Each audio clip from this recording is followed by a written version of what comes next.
মেনুতে যত ভালো আইটেম থাকুক না কেন, প্রথম পাতে যদি একটু বাটা বা ভর্তা দিয়ে দুপুরে খাওয়াটা শুরু করা যায় না, তাহলে বেশ দুপুরের খাওয়াটা যেন তৃপ্তি করে খাওয়া যায়। আজ তেমনই প্রথম পাতে একটা তৃপ্তিদায়ক ধনেপাতা বাটা রেখেছিলাম।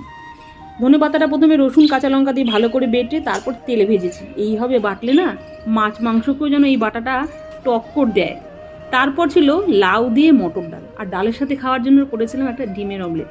জানো তো, ডালের সাথে না একটা ভাজা ভুজি না না হলে না ঠিক মনে হয় ভালো লাগে না।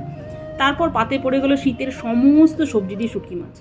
যত রকমের শুটকি মাছ আছে না, তার মধ্যে বাপু আমার কাছে লোটে শুটকিটাই বেস্ট লাগে। তোমরাও কি আমার সাথে একমত? তাহলে একটু কমেন্ট সেকশনে জানিও না গো। এই শুটকি মাছটা বছরের অন্য সময় থেকে না এই শীতকালেই না বেশি ভালো লাগে খেতে, জানো তো। কারণ এই সময় বাজারে মনের মতো সমস্ত রকম সবজি পাওয়া যায়। শুটকি দিয়ে খেতে খেতেই পাতে পড়ে গেল লম্বা করে আলু দিয়ে কাটা ট্যাংরা মাছের ঝোল। সেদিন মাছটা ছিল খুবই বড় আর দারুণ ফ্রেশ। মাছপ্রেমী মানুষের কাছে যদি এরকম একটা বড় মাছ পাতে পড়ে না, তাহলে সেই মানুষটা বেজায় খুশি। আজ দুপুরের খাওয়াটা কিন্তু যত্ন করে তৃপ্তি করেই খেয়েছিলাম। আজ এই পর্যন্তই, আবার দেখা হবে নতুন কোনো ভিডিওতে। ততক্ষণের জন্য টাটা।